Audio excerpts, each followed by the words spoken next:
इस सभी को सादर जय जिनेंद्र। ज्ञान धर्म गुरुकुल परिवार आपका हार्दिक स्वागत करता है।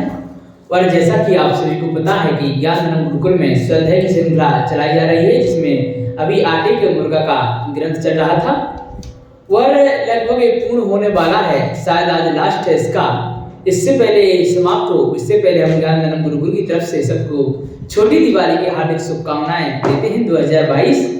और आप लोगों से अनुमोदना करते हैं कि दीपक को इस प्रकार जलाइए कि ज्ञान की ज्योति में वृद्धि हो, क्षमादान की और हमारी आत्मा बढ़े, अपने कल्याण के प्रति हमारा कार्य हो।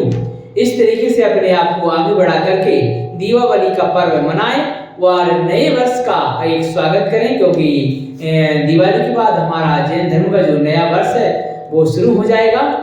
और उससे नए वर्ष की भी हार्दिक शुभकामनाएं। और चलिए, और बीच बीच में आपको कुछ महत्व की चीजें बताते रहेंगे। चलिए सबसे पहले मंगलाचरण करते हैं।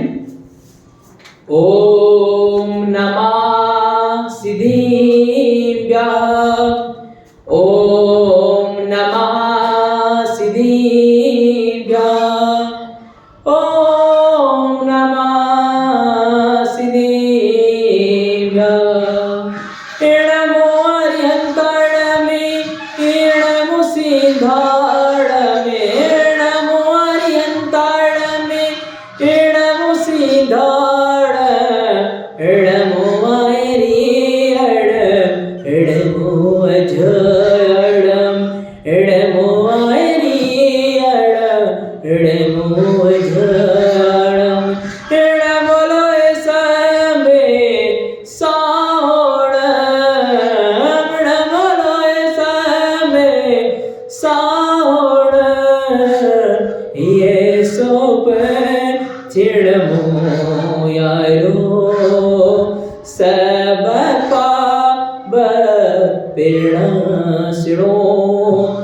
मंगलम च सबसे, मंगलम च सबसे, परिमल होई मंगलम, परिमल हवाई मंगलम।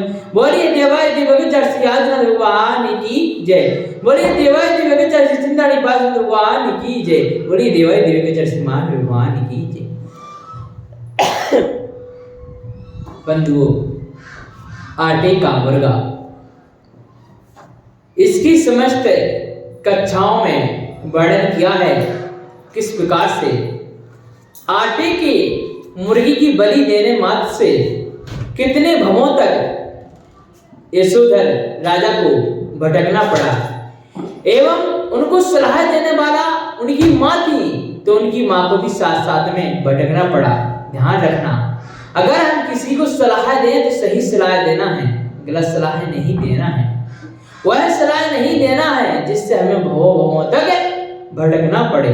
प्रथा, बलि की प्रथा थी, लेकिन किसी ना किसी ने तो उस समय चलाई होगी। यशोधर उसे मारना नहीं चाहते थे, हत्या करना नहीं चाहते, बलि देने से उन्होंने मना कर दिया था, लेकिन उनकी मां ने कहा कि हमारे ऊपर के जो संकट है वो टल जाएंगे। इस प्रकार से उन्होंने आटे की मुर्गा की बलि दी और भवन तक भटकना पड़ा। इसी प्रकार बंधुओं, भवांतर तक इसलिए भटकना पड़ा क्योंकि यशोधर राजा के मन में विचार आ चुका था कि हमें मांस खा रहे हैं, क्योंकि उन्होंने कहा था कि बलि चढ़ने के बाद वहां पर रक्त के लिए एक स्याही गिराई गई, वहां पे रक्त के कलर वाली, और कहा कि इसे मांस समझ करके भक्षण कीजिए। तो यशोधर राजा ने भी उसे मांस समझ लिया था। तो समझना यानी विचार दिमाग में आया।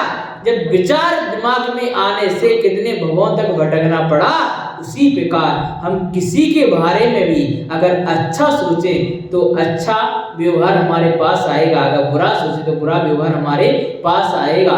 यह लॉ ऑफ अट्रैक्शन का सिद्धांत है। और आज छोटी दिवाली है, हमारे लिए सभी के लिए मंगल कामना करते हुए आगे बढ़ना है। ये सारे कर्मों का फल होता है। कुछ कर्म हमने किए हुए होते हैं, जाने में अनजाने में, जिनके कर्मों का फल हमारे पास वापस किसी न किसी रूप में वापस आता ही है, उसे कोई ठुकरा नहीं सकता, उसे कोई बचा नहीं सकता है। ये धर्म ग्रंथों में लिखा गया है, पहले से ही लिखा गया है और आटे की मुर्गा में बताया गया है कि सिर्फ आटे का मुर्गा की बलि देने मात्र से कितने भवों तक भटकना पड़ा। अगर हम किसी को दुख देते हैं, कष्ट देते हैं, तो किसी न किसी रूप में वो कष्ट हमारे पास तक जरूर आएगा। इस सिद्धांत को समझ करके हमें आगे बढ़ना है, क्योंकि हमारा नया वर्ष शुरू होने वाला है। दिवाली सबसे बड़ा त्योहार होता है। वैसे कुछ लोगों की दिवाली आज 24 तारीख को ही मनाई जा रही है, लेकिन महावीर भगवान का जो निर्माण हुआ था वो चतुर्दशी के दिन नहीं हुआ था, एक दिन बाद यानी कृष्ण पक्ष अमावस्या को हुआ था। तो मतलब उसकी रात में तो वो लग चुका था लगभग, तो उस दिन हम लोग दूसरे दिन मतलब कल मनाने वाले हैं। तो बंधुओं, एक प्रण लेना है। जब हम क्लास में पढ़ते थे और क्लास में पढ़ते थे, नैनागिरी की कहानी मैं बता रहा हूँ छोटे से रूप में, कि जब हम नैनागिरी में पढ़ते थे और दिवाली का त्योहार आता था, और दिवाली के त्योहार में जब छुट्टियां लगती थी, इससे पहले बाल सभा हुआ करती थी, और बाल सभा में सबको एक प्रण दिया जाता था कि इस दिवाली पर कोई क्या ग्रहण करेगा।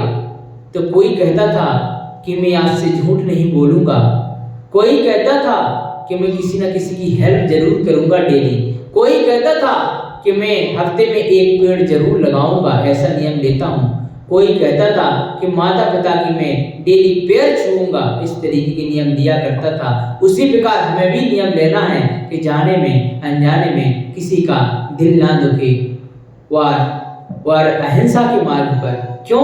महावीर भगवान ने हमें अहिंसा का मार्ग बताया है। क्या बतला है? जियो और जीने दो, जियो और जीने दो, तभी तक